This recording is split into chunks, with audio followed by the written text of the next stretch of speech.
One of the country's most influential newspapers mocking President Trump's choice for White House press secretary, suggesting that Sarah Huckabee Sanders does not look like the kind of woman he would pick. In an op-ed in the LA Times, the political columnist David Horsey writes this: by comparison, Sanders looks more like a slightly chunky soccer mom who organizes snacks for the kids' games. Unreal. Here to weigh in, our panel, Fox News contributor and radio talk show host Tammy Bruce, political science professor Dr. Jeannie Zaino, along with physician and political commentator Dr. Eugene Downey. Great to have all you ladies here. Good morning. I think we were talking about this commercial break. You read this piece, we can all agree it's disgusting. It's almost like, Tammy, if you are associated in any way with President Trump, anything is fair game. You could say whatever you want about them. Yes, and it's not just Mrs. Sanders. It is also Melania Trump. It's Ivanka. It's Ann Coulter. It's Kellyanne Conway. We've seen this, of course, through the convention last year, through the primaries, etc. And this is, of course, you'd think they would have learned. This is about Washington. This is L.A. and New York. High-profile columnist Frank Bruni in New York.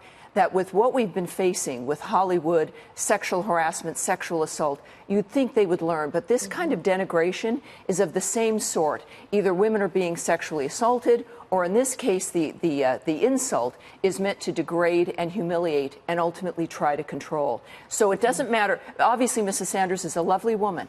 And this guy eventually at the LA Times had to apologize. But it also had to go through an editor. Right. It's hard to believe that the entire system didn't know and didn't approve of this framework. Yeah, Judy, who, as an editor, who reads this and says, you know what, yeah, let's print this in our paper. This seems like something that women are going to want to read.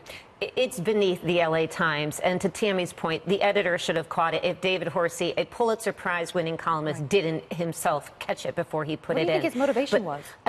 It's hard to know, and he did apologize. But I will tell you, I thought the Frank Bruni piece in the New York Times was far more insidious and almost worse. Frank Bruni did not denigrate her as a woman or talk about her looks, but what he did do was insult her intellect. He talked about the way that she speaks. And from my perspective, this is incredibly dangerous territory for Democrats to go down. They've done this before. It breeds resentment. If Democrats want to know why they didn't win in 2016 and why the House is so red right now, it's because people are resentful of elites on the coast making them feel like they are stupid and beneath them. And that's exactly, I urge everybody to read Frank Bruni's piece. Not that you want to give it that much attention, but it is that kind of resentment that Lee Atwater and others were able to play on in the 1970s and 80s, and they're reviving it again. Bill Clinton, to his credit, was one of the few Democrats who understood you have to speak to people. You can't speak down to them. Right. And Frank Bruni talks all the time about why don't people understand that the Trump administration doesn't have policies that are reflecting their needs. Well, you can't speak down to people and then suggest they're supposed to follow you. And speaking of that piece, I think the biggest takeaway from this, Dr. Downey, is the reaction to the piece. Where is the outrage? You know, you think about women, take the party out of it, take President Trump out of it. The fact that she is a mother of three in probably one of the most difficult jobs other than being president of the United States, as women, particularly, why can't we rally together and say this should be off limits? Okay, so my take is that I think it's sexism, plain and simple.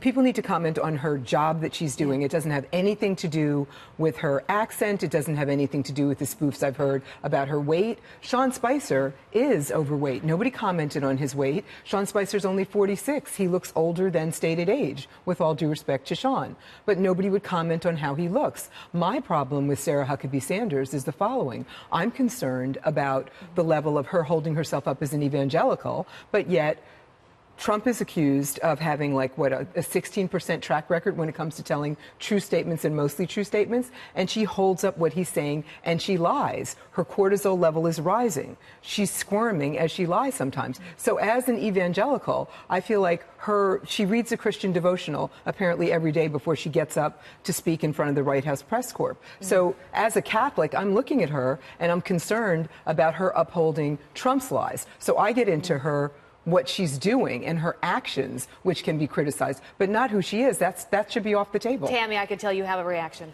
Well, look, I think that all of this is about, as you've noted, though, that women are put in a position where the criticism against them is personal, and there's a reason for that. And it's for the left, for these liberals who do it, it's sending a message to their own base. that if you step out, if you do not conform, you're going to be humiliated. And this is, of course, for them, it's a mistake because all women, we're used to that. Again, with this conversation that we've had, with the way that liberals have, of course, the misogyny on the left, it is a key. And the people that are expected not to come out next year to vote in most polls are the base for the liberals. And it's because those women, those people of color and gays realize that something else has happened here. The new news with Donna Brazile, what was going on politically. So if all you have is to attack women especially based on their appearance or whatever they think their weakness is, you are going to alienate, as you've said, the entire base and women in general. I think there's a revolution going on. This is where we become all sisters. And I think it's a very exciting thing. And so support Sarah Sanders and every other conservative woman, because she now is representing every woman in this country. Who's trying to be a mom and do a number of things. A mom and a professional woman. Quickly, does this backfire?